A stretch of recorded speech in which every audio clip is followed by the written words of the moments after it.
Assalamualaikum warahmatullahi wabarakatuh.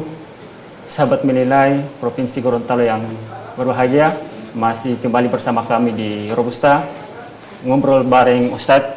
Tentunya saya tidak sendirian. Hari ini saya ditemani oleh Bro Reza dan narasumber utama kita adalah Al Ustadz Robianto Ibrahim, Sarjana Teologi Islam. Mari Ustadz, kami persilakan. Assalamualaikum. Waalaikumsalam.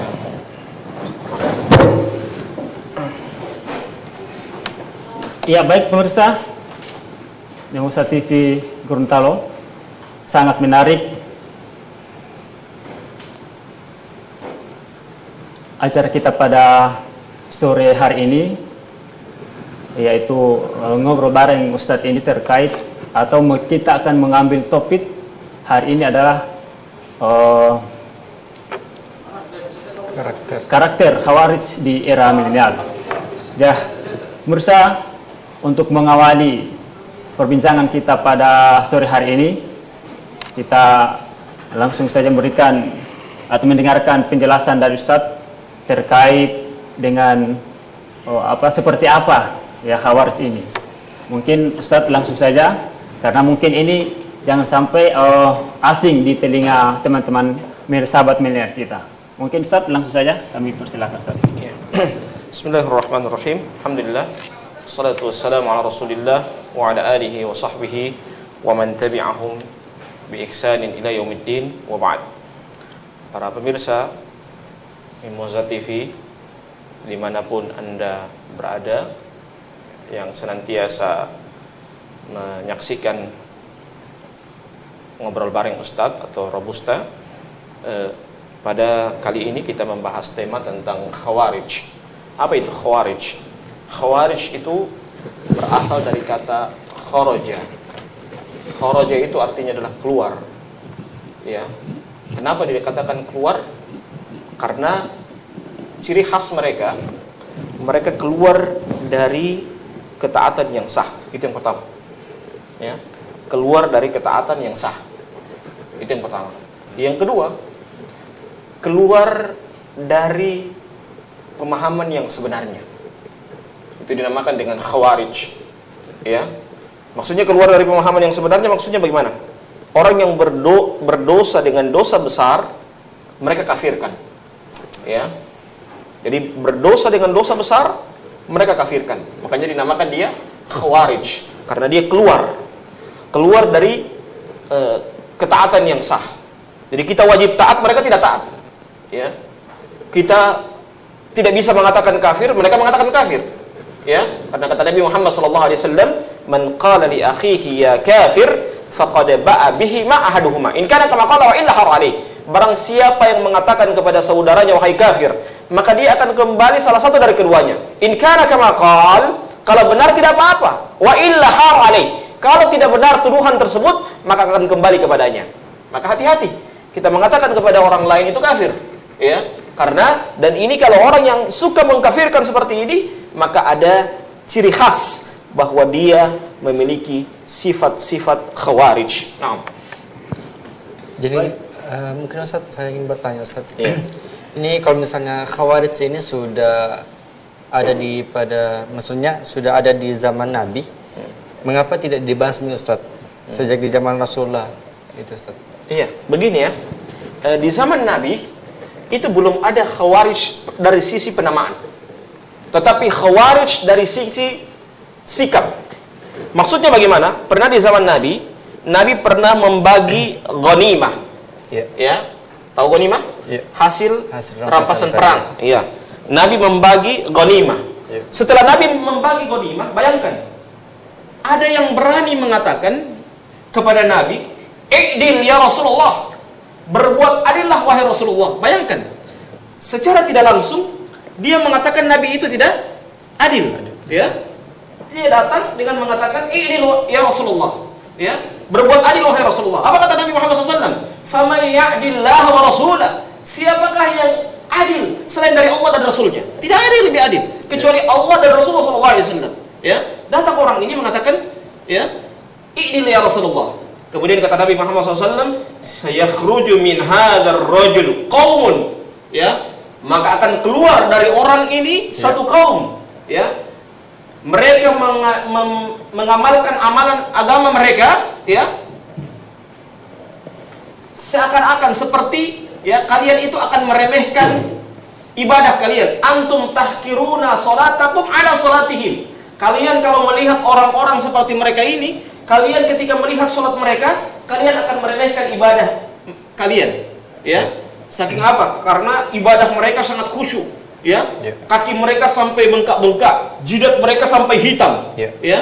Ya, karena apa? Karena semangat beribadah mereka tinggi. Tapi kata Nabi Muhammad SAW apa? Yamrukuna minad din kama yamruku sahmi minar ramiyah. Mereka keluar dari agama mereka sebagaimana keluarnya anak panah dari busurnya, ya.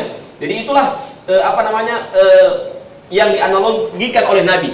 Mereka keluar dari agama mereka sebagaimana keluarnya anak panah dari busurnya. Itulah di zaman Nabi itu baru cikal bakal. Belum ada penamaan Khawarij. Khawarij itu muncul nanti di zamannya Ali bin Abi Thalib radhiyallahu taala anhu. Naam.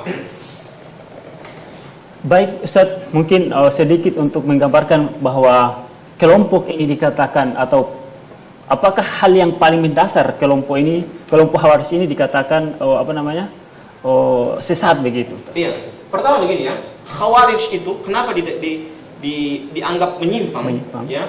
Karena yang pertama, mereka menganggap orang yang berdosa besar itu kafir. Ya. Itu Khawarij. Ya. Mereka menganggap orang yang berdosa besar itu kafir. Itu Khawarij. Ya. Sehingga ini usul Khawarij. Pemahaman utama dari Khawarij. Ya. Sehingga, ya, bayangkan Ali bin Abi Thalib, sahabat Nabi, khalifah pada saat itu, ya, orang Khawarij datang kepada Ali bin Abi Thalib, ya, mengkudeta kepada Ali bin Abi Thalib, ya. Mereka membacakan ayat Allah, bukan tidak membacakan ayat Allah, mereka membacakan ayat Allah, ya. Wa man lam yahkum bima anzalallah faulaika humul kafirun. Barang siapa yang tidak berhukum dengan hukum Allah, maka dia kafir, ya. Bayangkan, ini versi mereka. Seakan-akan dianggap bahwasanya Ali bin Abi Thalib tidak berhukum dengan hukum Allah. Bayangkan, sahabat dituduh tidak berhukum dengan hukum Allah, ya. Sehingga pada saat itu Abdullah bin Abbas berdebat dengan orang Khawarij. Apa kata Abdullah bin Abbas? Kami datang dari sisi Nabi Muhammad SAW. Kami lebih tahu kapan ayat itu turun. Kami lebih tahu bagaimana kondisi ayat itu turun.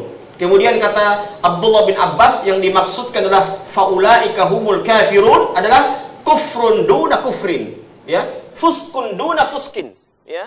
Yang dimaksudkan di situ adalah kafir, bukan kekafiran yang kafir, tetapi dibawa dari kekafiran, ya. Itu yang dinamakan dengan kafir. Jadi mereka memahami ayat itu bahaya. Kalau orang yang memahami ayat secara letterlek, ya, tidak memahami secara bagaimana pemahaman secara secara tafsir. Nah, inilah yang perlu kita perhatikan pada saat kalau kita melihat tidak selamanya orang membawa ayat Al-Quran, membawa hadis Nabi itu benar. Sampai mereka membawa ayat Allah, mengangkat ayat Allah, melihat tafsir.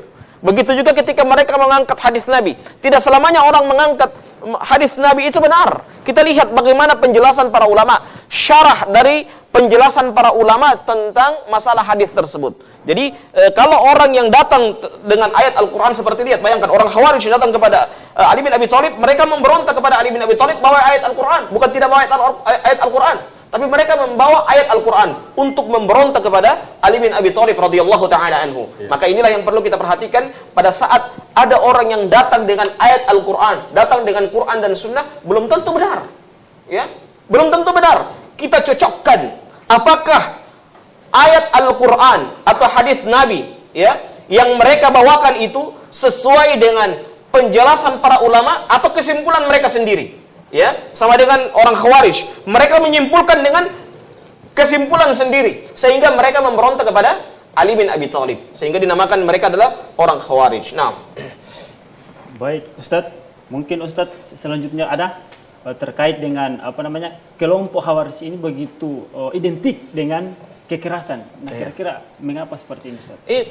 Kenapa mereka keras? Karena jadi begini ya, di zaman Ali bin Abi Thalib itu ada dua kelompok. Ada namanya Syiah.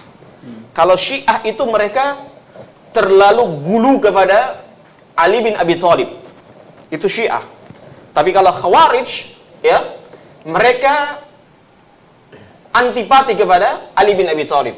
Jadi versi dua kelompok yang berbenturan itu dua, Syiah sama Khawarij berbenturan. Jadi kalau Syiah gulunya kepada Ali bin Abi Thalib itu terlalu berlebihan, ya, sehingga keluarga Ali, ya, Hasan, Husain, ya, itu mereka agungkan, ya. Juga ada Khawarij. Khawarij ini, ya, mereka ini yang suka memberontak kepada Ali bin Abi Thalib radhiyallahu taala anhu. Jadi dua kelompok ini. Kenapa diidentik dengan kekerasan? Karena itu usul mereka yang sudah salah. Orang yang berdosa besar mereka anggap kafir.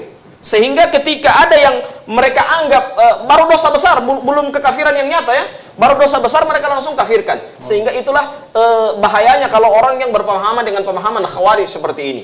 Karena apa? Karena mereka menganggap orang yang menyelisihi atau masih dosa besar, misalnya orang yang minum minuman keras, ya, orang yang orang yang berzina, ya, orang yang melakukan meninggalkan sholat, ya. Kalau meninggalkan sholat masih ada ulama seperti yang lainnya. Saya contohkan yang lainnya seperti orang yang orang yang sumpah palsu, ya, ya, itu kan dosa besar, ya.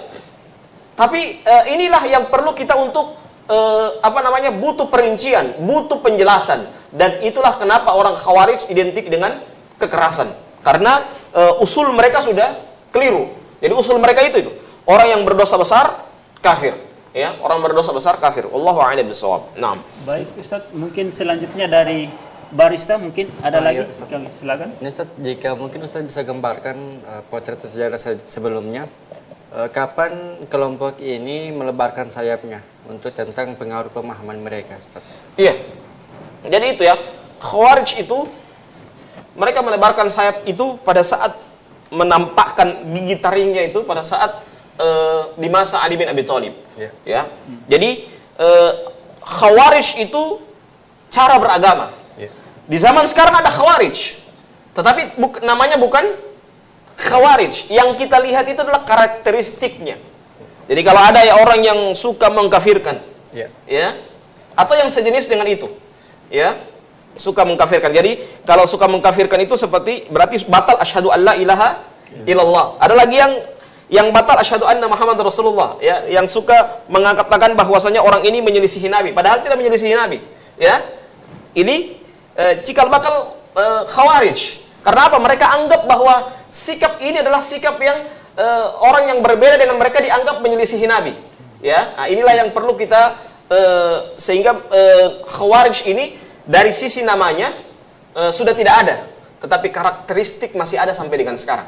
Jadi mengatakan kafir, ya, berbeda sedikit, suka produk kafir dikatakan kafir, ya, orang berbuat baik dengan orang kafir dikatakan kafir, ya, orang yang orang yang menyelisih pendapat mereka dikatakan tidak ikut Nabi, ya, menyelisihi Nabi, ya. Nah, inilah orang-orang yang ada cikal bakal bahwa mereka ini berpemahaman Khawarij, ya, karena karakteristik mereka, ya, bukan karena jadi Khawarijnya sudah tidak ada, tetapi cara mereka beragama itu cara beragama seperti cara beragamanya Khawarij. Wallahu a'lam bishawab.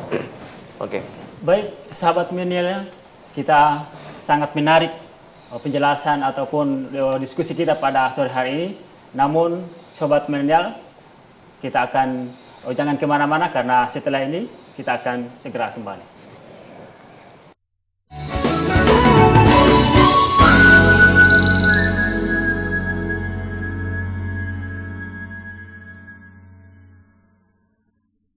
Baik, sahabat milenial, kita kembali di acara Robusta, ngobrol bareng Ustadz, dan kita akan lanjutkan obrolan kita pada sore hari ini. Mungkin dari Bro Reja. Iya, Ustaz. Ini kan kalau kita ketahui bahwa kaum Khawarij ini dia ibadahnya taat, terus dalam hafalannya, hafalan hadis itu Quran fasih Ustaz. Tapi mengapa mereka menyimpang? Jadi kalau bisa kita lihat berarti ada yang fatal dalam mereka berdalil. Itu bagaimana Ustaz? Bisa dijelaskan? Itu yang saya bilang tadi, bahwa orang yang berdalil itu belum tentu benar. Iya. Ya. Orang mengeluarkan Quran dan Sunnah belum tentu benar. Iya. Ya. Kenapa mereka menyimpang? Kenapa mereka itu menyelisihi pemahaman yang sebenarnya? Karena apa? Karena mereka memahaminya sesuai dengan kepentingan mereka. Ya. Ya. Jadi orang yang menyelisihi mereka, ya, mereka anggap bahwa kayak itu di zaman Ali bin Abi Thalib. Menyelisihi mereka dianggap tidak bertahkim, tidak berhukum dengan hukum Allah. Ya. Ya. Menurut mereka. Padahal Ali bin Abi Thalib ini adalah seorang sahabat Nabi Muhammad SAW. Jadi itu yang saya bilang tadi. Kenapa mereka salah? Ya, karena cara mereka menghukumi, cara mereka bersikap itu yang keliru. Ya, jadi usulnya mereka sudah salah. Cara mereka belajar juga sudah salah. Ya, sehingga mereka ketika belajar yang mereka tahu duluan adalah bagaimana menyelisihi orang tersebut. Orang yang menyelisihi dengan mereka sudah selesai dihukumi. Iya. Ya, dihukumi, tidak dicari uzur dulu. Ya, tetapi dihukumi langsung, oh orang ini kafir. Ya, orang ini fasik. Ya, dihukumi langsung demikian. Oh orang ini tidak mengikuti sunnah Nabi. Ya. Ya, menyelisihi mereka, bukan menyimpang ya, menyelisihi mereka. Ya, inilah kenapa orang Khawarij itu mereka itu yang saya bilang tadi. Ketika melihat solat mereka, kata Nabi apa? Antum tahkiruna salatakum ala salatihim. Kalian akan meremehkan solat kalian ketika melihat solat mereka. Solat mereka bagus, bayangkan jidat mereka hitam. Ya, suara mereka bagus. Ya, bayangkan mereka datang kepada Ali bin Abi Thalib memberontak, bukan tidak bawa ayat. Mereka bawa ayat. Mereka bawa Quran. Ya, tetapi mereka membawa ayat Al-Quran untuk melegalkan pendapat mereka. Ya. Ya, dan itulah dikatakan bahwa mereka itu Khawarij. Allahu a'lam bishawab. Tapi Ustaz, orang-orang Khawarij ini kan dia sudah tidak ada misalnya di saat ini kan. Iya.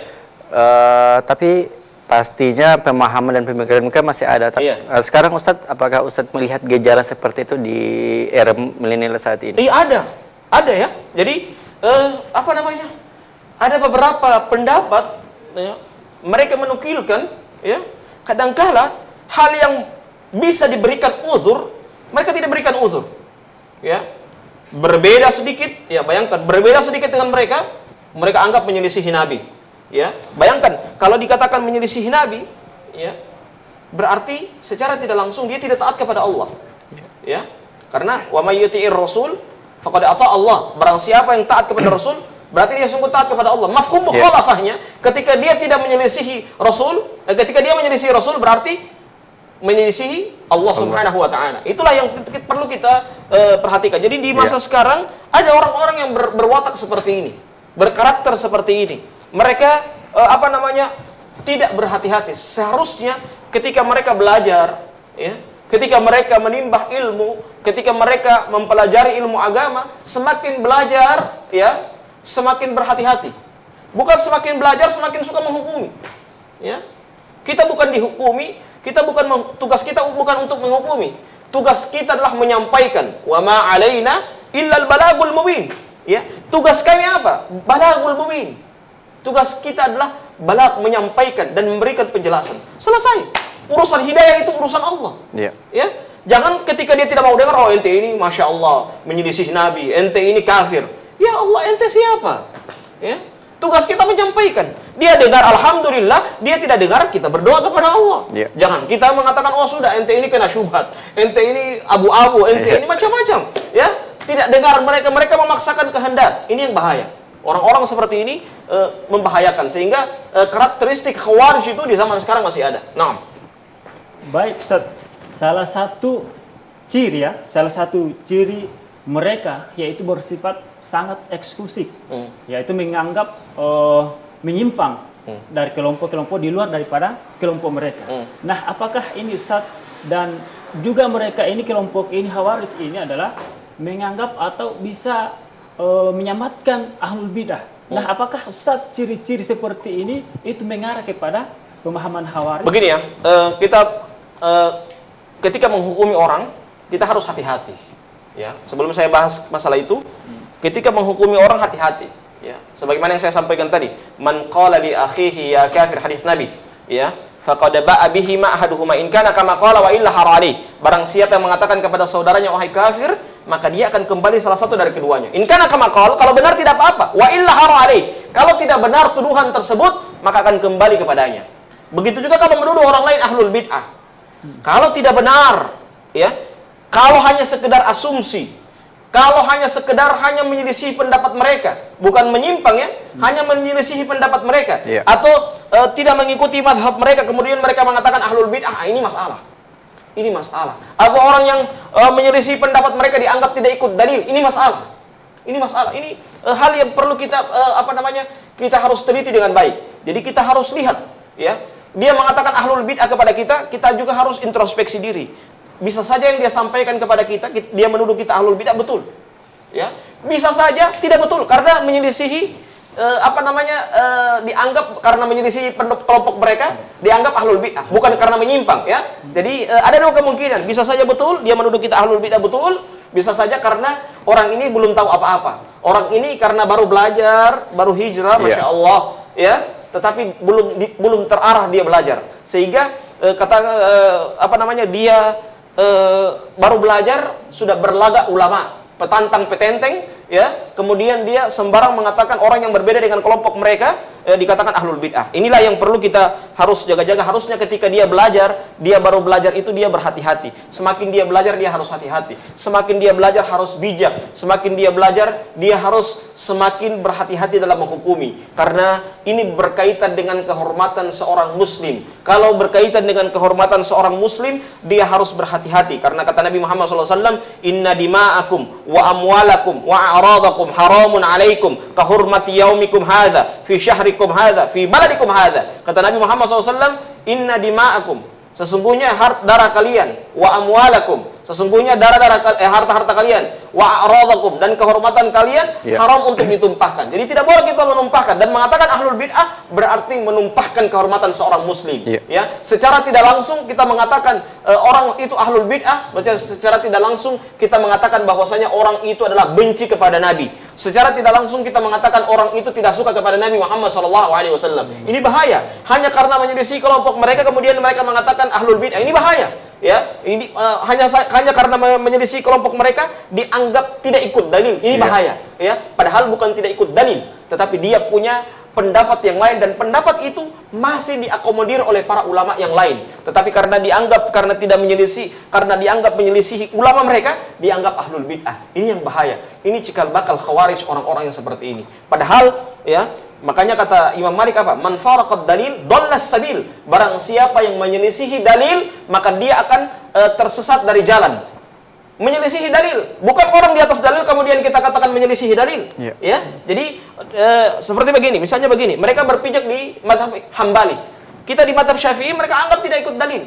Ya, karena apa? Karena mereka berpijak di mazhab Hambali. Itulah yang bahayanya. Jadi harusnya ketika dia belajar, ya, seorang guru itu yang juga amanah, harusnya dipaparkan semuanya. Kalau saya di mazhab Hambali, mazhab Syafi'i begini, ini dalilnya. Mazhab Maliki begini, ini dalilnya. Semua harus dia paparkan, sehingga ketika dia memaparkan ilmu, dia amanah dalam memaparkan ilmu. Kadangkala ada murid yang keluar dari majelis seperti ini, karena apa? Karena bisa jadi ada beberapa kemungkinan. Kemungkinan yang pertama, gurunya tidak amanah. Dia hanya menyampaikan pendapat pilihan dia. Dia tidak menyampaikan pendapat-pendapat yang lain. Atau yang kedua, gurunya ini belum belajar juga, ya. Dia tahu hanya pendapat yang dia pilih. Dia belum tahu pendapat-pendapat yang lain. Itulah butuh kedetailan dalam belajar, dan itulah yang hanya mengetahui mengetahui pendapat-pendapat seperti ini adalah orang-orang yang belajar. Makanya Ibnu Rajab Al-Hambali mengatakan dalam sebuah perkataannya, rahimallahu mra'an alima qadra nafsihi. Semoga Allah merahmati seseorang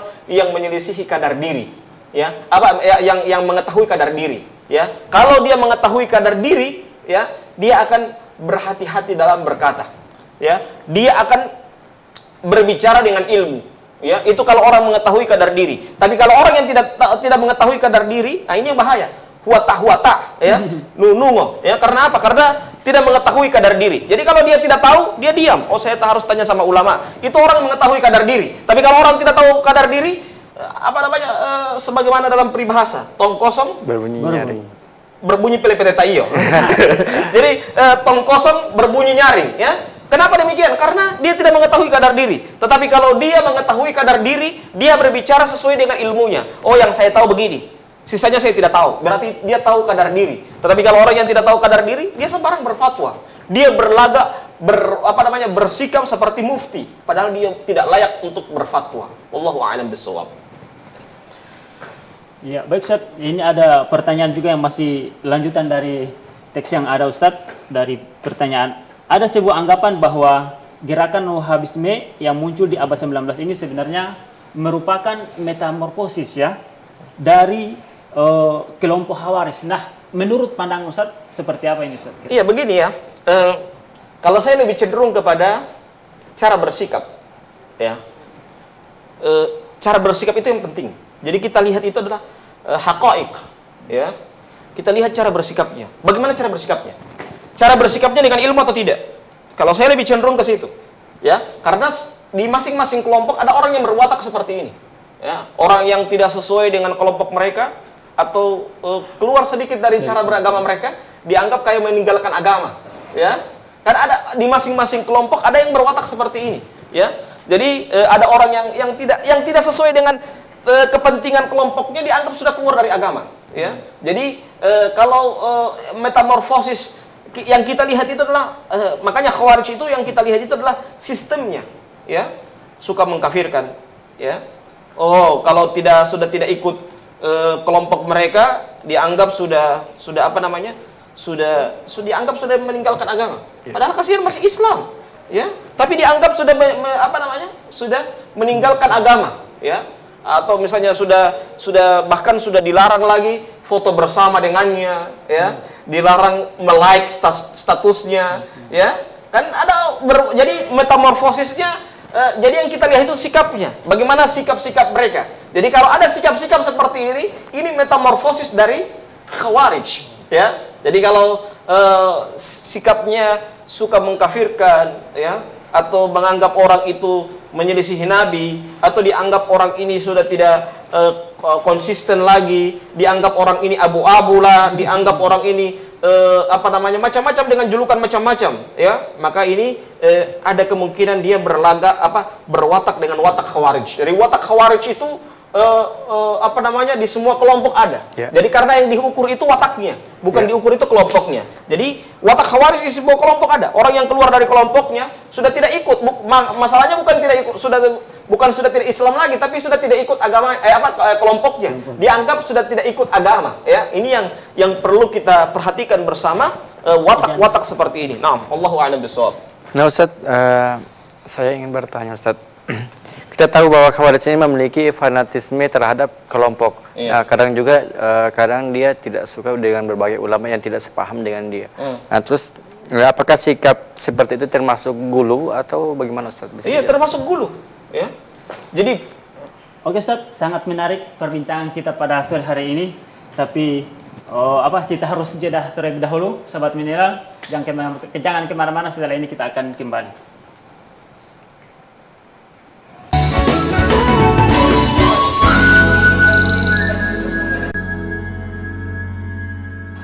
Baik, sahabat mineral, kita akan lanjutkan lagi. Langsung saja Ustaz. Iya. Jadi orang yang seperti ini menolak pendapat yang tidak sesuai dengan gurunya, ini gulu. Ya. Kita harus lihat mana pendapat yang ditolerir, mana yang harus ditolak. Yeah. Itu yang perlu. Kalau dia masih ditolerir dan itu pendapat yang mu'tabar, ya, kita harus terima. Jangan karena dia terlalu gulu kepada gurunya, pendapat gurunya dianggap menyelisihi dalil. Ya, ini orang yang gulu seperti ini. Ya. Jadi kalau antum melihat ada orang yang pendapat itu masih diakomodir oleh para ulama, ya. Cuman karena tidak dipegangi oleh gurunya, ya, maka ini adalah orang yang gulu. Dia menolak pendapat ulama tersebut, padahal ulama itu masih diakui pendapatnya. Cuman karena gurunya tidak mengambil pendapat itu, ya, dia tolak. Dia bilang ini pendapat dhaif, lemah.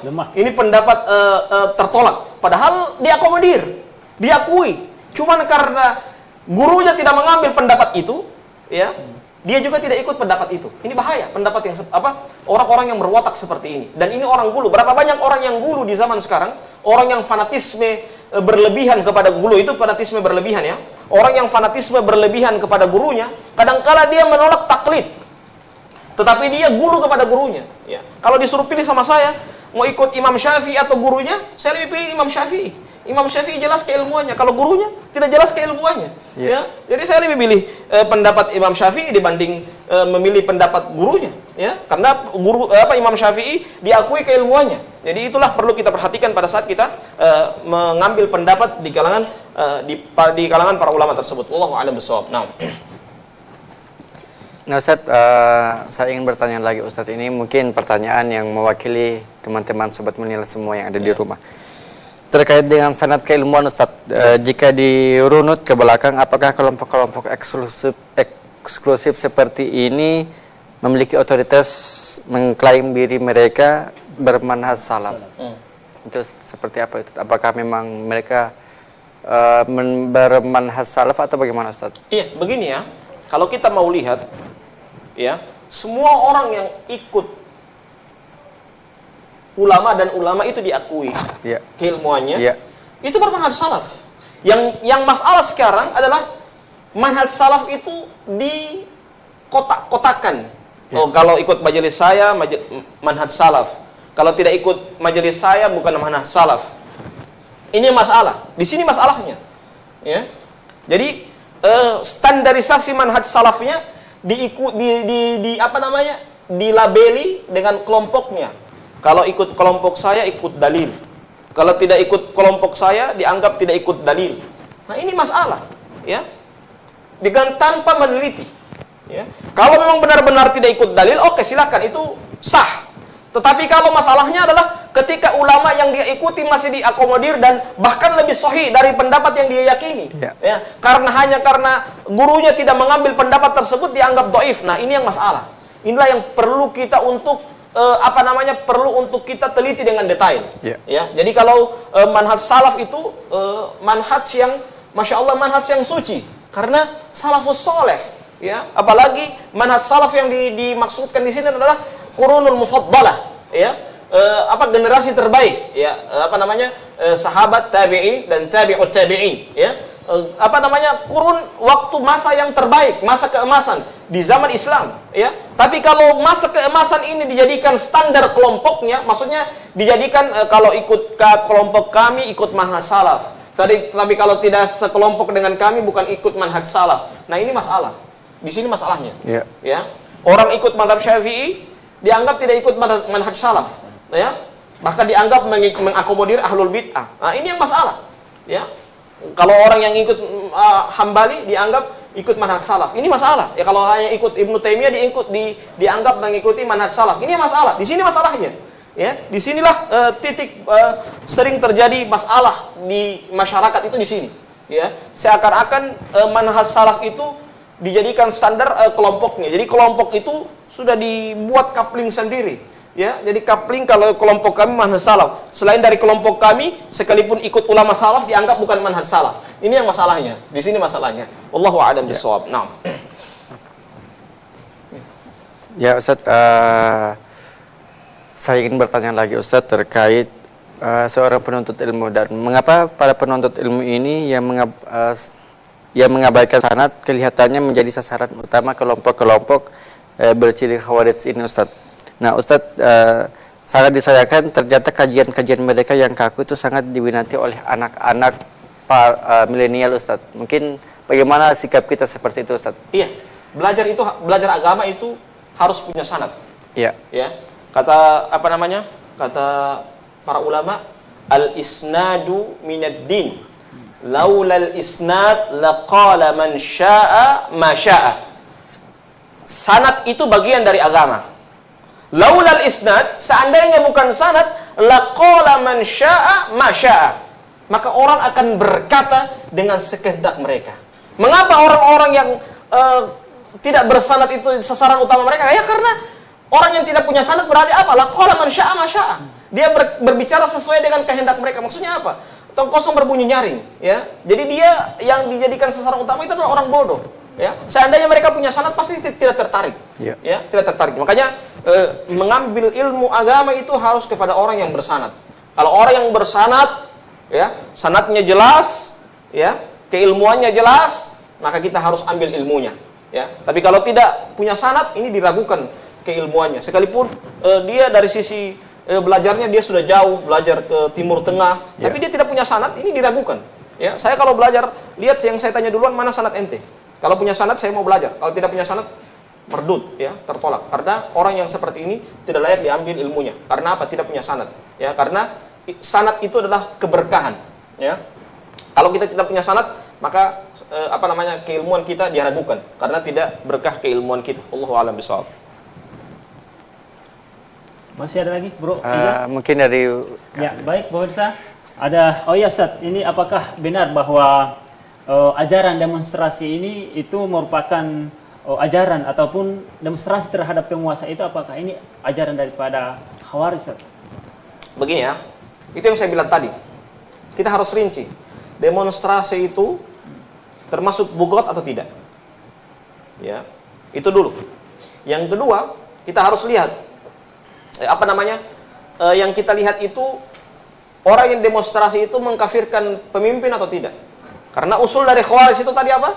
Mengkafirkan orang yang berdosa besar. Sebagaimana yang dilakukan oleh Khawarij di zaman Ali bin Abi Thalib, mereka mengkafirkan orang yang berdosa besar, ya. Mereka mengkafirkan kepada Ali bin Abi Thalib, sehingga mereka memberontak kepada Ali bin Abi Thalib, ya. Sehingga itu kita harus lihat. Jadi kalau orang demonstrasi itu kita lihat, apakah orang demonstrasi itu mengkafirkan kepada pemimpin atau tidak? Itu yang pertama. Yang kedua, apakah orang yang demonstrasi itu bugot atau tidak? Kalau tidak bugot dan tidak, itu bukan sifat-sifat Khawarij.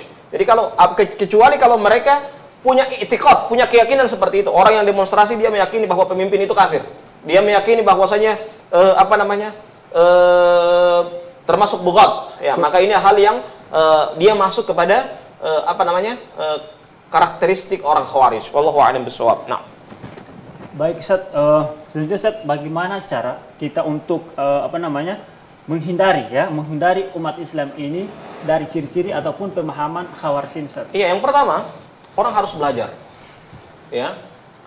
Kata para ulama, man kathura fi ilmihi qalla idkaru. Barang siapa yang banyak ilmunya, dia sedikit keributan. Yang sering buat keributan ini orang yang kurang ilmunya. Ya, sedikit-sedikit ribut karena kurang ilmunya, ya. Tapi kalau orang yang banyak ilmunya, ya, ketika dia mendapatkan pendapat itu, dia berhati-hati. Tunggu dulu. Dia mencari pendapat yang valid. Ya, itu orang yang berilmu. Itulah orang yang bijak. Ya, jadi berbeda sekali orang yang bijak dengan tidak.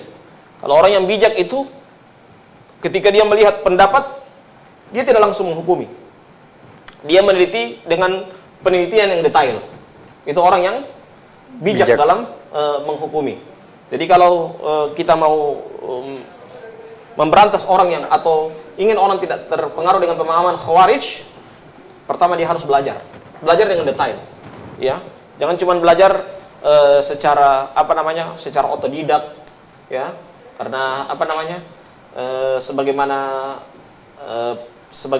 sebagian perkataan para ulama bahwasanya orang yang belajar man kana daliluhu kitabahu wala khata'uhu shawabah. Barang siapa yang tempat belajarnya itu bukunya, maksudnya dia belajar sendiri, wala khata'uhu shawabah. Dia lebih banyak salahnya daripada benarnya. Jadi dia pertama belajar. Yang kedua belajar dari orang yang bersanad.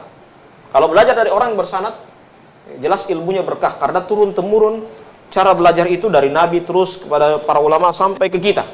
Ya, itu orang yang bersanad. Ya. Yang ketiga, dia harus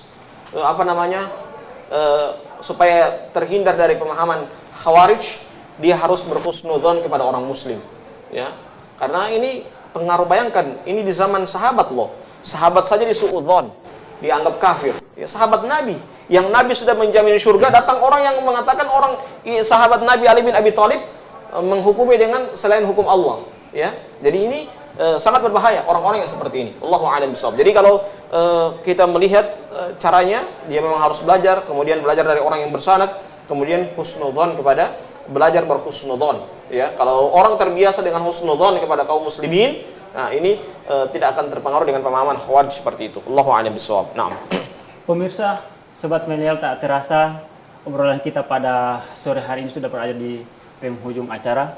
Dan mungkin Ustadz untuk mengakhiri obrolan kita mungkin ada hal yang penting atau simpulan atau penting yang harus kita disampaikan kepada pemirsa milenial.